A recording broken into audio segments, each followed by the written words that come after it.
안녕하세요. 현실 변호사 홍변입니다. 안녕하세요. 현실 변호사 견변입니다. 안녕하세요. 견변 지인 윤예샘입니다. 안녕하세요. 2주 동안 잘 지내셨어요? 아유, 네, 2주 동안 잘 지내셨죠? 네. 옷을 똑같은 걸 입고 오셔가지고. 저는 2주 동안 계속 이름만 입고 아, 저도 2주 동안 빼지도 않고 요것만 그냥 계속 입고 다녔습니다. 네.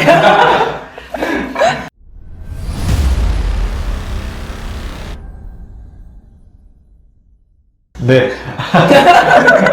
네, 저 지난주에 이어서 그러면 계속 진행을 하도록 하죠. 네. 저희 지금 현재 펜트하우스를 가지고 거기에 관련된 여러 가지 질문거리들을 저희가 네. 해주고 계시면 저희가 이제 답변을 해드리는 그런 코너를 진행하고 있었어요. 네. 제가 그래서 2주 동안 더 많이 펜트하우스를 공부를 많이 해왔는데 질문을 한 3가지 정도 더 가져왔습니다. 네. 네. 그리고 이제 제가 2부 첫 질문을 드리겠습니다. 네. 몇 회였는지 기억은 잘 안 나는데요. 저 시험지 빼돌리는 사건이 발생을 했는데, 그러니까 주단태죠. 석경이 아빠가, 네. 석경이가 공부를 너무 못해요. 못하고 맨날 오빠한테 시험지 이렇게 막 컨닝해가지고 하다가, 오빠가 시험지를 안 보여줘가지고 아빠한테 부탁을 하게 됩니다. 그래서 아빠한테, 아빠 나 시험지를 빼돌려줘. 이게 돼서 아버지인 주단태가 학교 선생한테 청탁을 하게 되죠. 시험지를 빼돌려 달라. 그래서 이제 시험지를 빼돌린 다음에 석경 학생은 이제 시험을 치게 됩니다. 네. 네, 이런 경우 네. 시험지를 빼돌린 행위를 한 석경의 아버님과 그리고 선생님은 어떤 처벌을 받게 되는지가 되게 궁금하네요. 저런 것들은 그냥 어떻게 되죠? 나쁜 애들이죠. 그런 그래서 그냥 네. 형법상 보면 이게 시험지를 빼돌리기 위해서 뭐 돈을 준 행위를 본다면 여러분 다 아시겠지만 뇌물죄에 대한 가능성이 있어요. 하지만 그 친구의 다니는 학교가 사립인지 공립에 따라서 다른데 사립이에요, 사립. 사립이에요. 네. 사립이라고 한다면 마두기 선생님은 공무원이 아니기 때문에 뇌물죄가 아니라 네, 뇌물죄에 해당되죠. 요즘 우리가 잘 아는 법 있잖아요. 김영란법에 해당될 것 같습니다. 뇌물죄가 있는데 왜 김영란법으로 처벌하는지 아주 간단하게 정리해드리겠습니다. 뇌물죄와 김영란법을 정리해드릴게요. 김영란법이 생긴 이유에 대해서 간단히 생각해보시면 알아요. 뇌물죄는요, 공무원이 직무에 관하여 돈을 받으며 성립해요. 혹은 약속만 받아서 성립을 합니다. 그런데 가장 이 뇌물죄가 실제로 사건이 어려운 이유는 검사들이 직무 관련성을 입증을 잘 못해요. 이게 그냥 우리 친구끼리 돈 받은 거야. 빌려주고 받은 거야. 이렇게 하면 이걸 어떻게 입증해요? 아니, 쉽지 나는 않았어요. 누가 봐도 뇌물인데요? 그래, 그렇지. 그래서 벤치여검사 사건에, 소위 벤치여검사 사건에서 이게 문제가 돼서 무죄가 된 적이 있어요. 그래서 이 법을 만들었는데, 이 법은 공무원뿐만 아니라 사립학교 경험까지 플러스에다가 직무 관련성 아무런 필요 없어. 돈만 받으면 바로 처벌. 직무 관련성 부분만 다른 거예요. 없어도 처벌할 수 있으니까 굉장히 강력한 법이죠. 이야, 네. 거의 김영란법 만드신 분 같아요. 그럼 만약에 이제 본론으로 돌아와서 시험지를 빼돌리게 됐습니다. 네. 그래서 그러면은 주단태 아버님은 김영란법에 적용이 되는 거고, 플러스로 시험이 어찌됐든, 학교가 진행이 되어야 돼. 시험이 정상적으로 진행이 못 된 거니까 그거에 대해서도 어떤 처벌을 받게 될 것 같은데, 네. 그 외로 처벌될 수 있는 게 또 뭐가 있을까요? 그것은 바로 위계에 의한 업무집행 방해죄가 될 것 같습니다. 위계에 의한 업무 집행 방해, 업무 방해죄? 네, 업무 방해죄라는 거는 예. 어떤 지속적으로 업무를 하는 어떤 기관이 네. 얘 때문에 업무를 못하게 된 거야. 사실 시험지를 빼돌려서 그 시험을 제대로 공정하게 치르지 못했던 거잖아요. 네. 그거는 업무 방해죄에 해당하는데 업무 방해죄를 이끌어가는 그 행위 태양이 위계이기 때문에 위계에 의한 업무 방해죄가 성립이 된다는 판례가 있습니다. 위계가 뭐라고 하셨었죠? 위계는 바로 네. 속임수예요. 속임수. 네. 그래서 부정한 방법을 써서 시험지를 빼돌린 행위는 위계라고 보는 게 우리 판례 입장입니다. 네, 두 번째 질문입니다. 이 드라마 안에서는 갖가지 불륜 형태와 어른들의 그 추악한 모습이 담긴 그런 이제 행동이 많이 나오죠. 좀 불륜. 네, 뭐 어떻게 생각하시는지. 불륜 어떻게 생각하세요? 불륜이요? 나쁘다고 생각합니다. 나쁘죠. 네. 나쁘게 생각하죠. 네, 가장 크게 이제 천서진과 이제 김소연님인가요? 네, 김소연님과 이제 주단태가 이제 불륜을 저지르게 됩니다. 그걸 보면서 이제, 정말, 저럴 바에는 결혼하지 말지. 뭐 이런 생각까지 하면서, 네, 그런 생각 많이 들었어요. 이제, 그러면서 또, 제가 이제 피해자의 입장에서 자꾸 이제 수련 씨의 입장에서 생각을 하게 되니까, 이제 간통죄라는 게 폐지가 됐잖아요. 네. 네, 그러니까 저는 만약에 제 남편이 미래의 남편이 이제 바람을 피면은 이제 간통죄로 집어넣을 수는 없잖아요. 네. 대신에 네. 그럼 나는 그 사람한테 어떤 죄를 물어서 너 고소를 할 것인가? 네, 이제 그런 의문이 남는데 네. 어떻게 해야 되나요, 저는? 간통죄가 폐지가 됐기 때문에 네. 불륜한 것만 가지고는 더 이상 고소를 할 수가 없어요. 그렇죠. 네. 그래서 그걸 죄로 처벌을 할 수가 없습니다. 그럼 어쩔 수 없고요. 대신에 바람핀 사람과 그 바람핀 사람의 상대자 그 사람한테는 위자료를 청구할 수가 있죠. 거의 3천만 원 기준으로 왔다 갔다 하고 있어요. 정도가 심하면 조금 더 나올 수 있고 네. 근데 이제 정말 막장 드라마가 아니면 그거만큼은 나오지는 않아요. 민사 청구로. 그리고 당연히 이혼 사유가 되고요. 네네. 불륜 현장 사진만 있으면 이혼은 거의 된다고 보시면 됩니다. 이혼과 위자료까지 갈 수 있어요. 근데 이제 위자료 액수가 상당히 적죠. 그렇죠. 네. 그렇다고 또 만약에 바람 한 번 폈는데 평생 거지로 살아야 되느냐? 그것도 이제 또 그런 형평성이 참 있기 때문에 그럴 수 있습니다. 알겠습니다.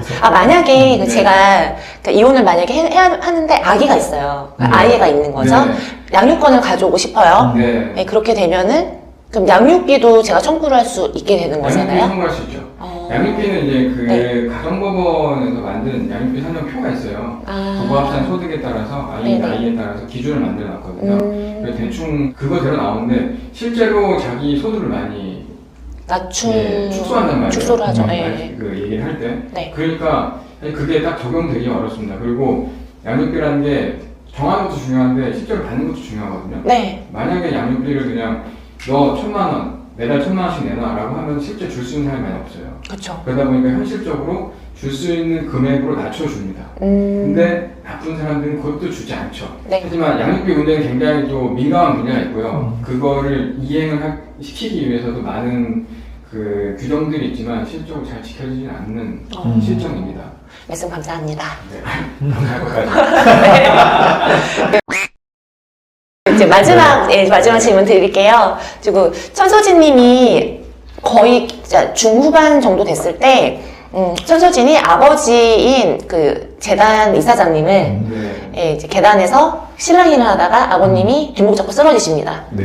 좀 계단을 구르세요. 네. 근데 따님인 이제 천서진이 네. 그거를 보고 네. 이제 서류만 막 챙겨가지고 도망가요. 네. 예, 본인은 원래는 차기 이사장이었는데 그거를 주지 못하겠다고 아빠가 선언을 하셨거든요. 네. 네. 예, 그래서 아버지의 죽어가시는 아빠를 그냥 보고 도망가게 됩니다. 네. 이런 경우 사실 제 생각에는 천서진은 아버지를 직접적으로 죽이지 않았어요. 네. 예, 그냥 뒷목 잡고 쓰러진 아버지를 보기만 한 거죠. 네. 네. 그렇지만 제가 봤을 때는 뭐 살인 방조죄 같은 거를 적용하지 않을까? 라는 아. 생각이 드는데 틀렸어요. 땡입니까? 땡. 땡! 땡이랍니다. 예. 그러니까 이게 방조라는 어감이 주는 그런 거에 오류가 좀 있어요, 항상. 그렇죠. 이 경우는 명확하게 천서진은 존속살인죄가 적용될 수 있을 것 같습니다. 네. 네. 왜냐하면 네. 우리가 생각하는 일반적인 범죄는 우리가 행위를 하면서 범죄를 일으켜요. 이걸 네. 자귀라고 해야 합니다. 네. 우리가 행위를 해서 죽이는 행위를 해서 그 사람이 죽을 때 이게 자귀에 의한 살인죄지만 가령 그렇게만 됐을 때 좀 불합리한 경우가 생겨요. 가령 내가 이 죽음에 대한 내가 야 일로 와봐 너 일로 와봐 했는데 내가 함정을 파놨어. 네. 와봐 해서 함정에 팡 빠뜨렸어. 어. 그 사람 구해주지 않고 떠나버립니다. 아. 이 사람 죽었어요. 네네. 그럼 나는 이 사람을 죽이는 행위를 하지 않았기 때문에 이거는 자기잖아요. 네. 이 경우도 처벌을 해야 된다는 게 우리 입법자의 태도이기 때문에 부작위에 의한 살인죄가 적용될 수 있게끔 우리 형법에 부작위 범위라는 그런 범죄를 이제 만들어 놓은 거죠. 아, 네. 그래서 천서진 같은 경우에는 자기 아버지잖아요. 네. 아버지면 우리는 이걸 보호할 의무가 있는 사람이에요. 아. 그 사람이 죽음의 위기에 갔을 때 그거를 보호해야 될 책임이 있는 사람이 그 보호할 책임을 지지 않고 떠나버렸다? 그렇다면 이거는 그냥 살인죄가 적용됩니다. 부작위에 의한 살인죄는. 그러면 제가 말씀드린 네. 아까 살인 방조죄는 어떤 경우에 해당이 될까요? 네, 살인 일단 방조라는 말이 나온 것부터가 네. 어감이 이상하다고 하셨는데요. 마치 그 약간 방관하고 비슷한 오, 의미로 지금 네. 새기신 거잖아요. 네네네. 아, 네.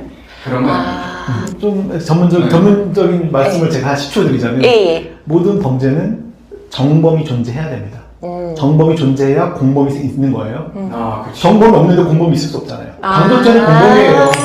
공범. 정범이 없는데 어떻게 공범이나? 선생님. 네. 저 헌법 선생님. 네.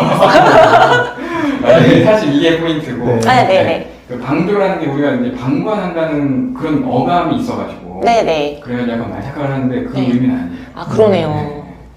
완전 틀렸다는 거? 완전. 완전. 팩 틀렸지. 죄송합니다. 모르겠는데. 죄송합니다. 아, 맞다. 근데 이거 그 갑자기 생각난 건데. 네. 김소연이 서류를 뺏어갔단 말이에요. 그렇죠. 그 당시에는 아버지가 죽기 전이었어요. 아, 맞아요. 절도가 안 돼요. 절도죄죠. 절도죄 맞습니다.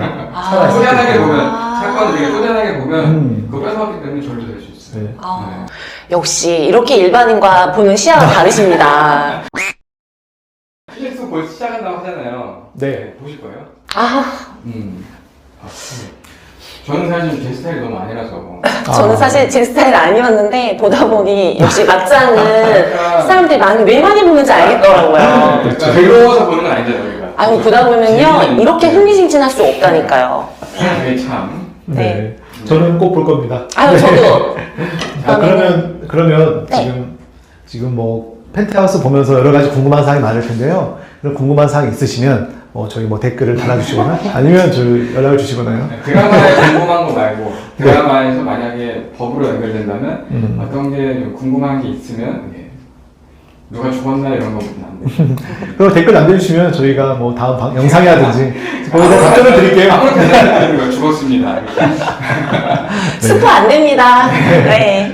네. 자, 오늘 나와주셔서 너무 감사드리고요. 아, 네. 너무 재밌었어요. 네, 종종 좀 와주시면 너무 좋을 것 같아요. 어떠셨어요, 변호사님? 저 재밌었죠. 재밌으셨어요? 역시 저 수다를 좋아하는 입장에서 이렇게 세 명이서 떠드니까 너무 재밌어요. 맞습니다. 네.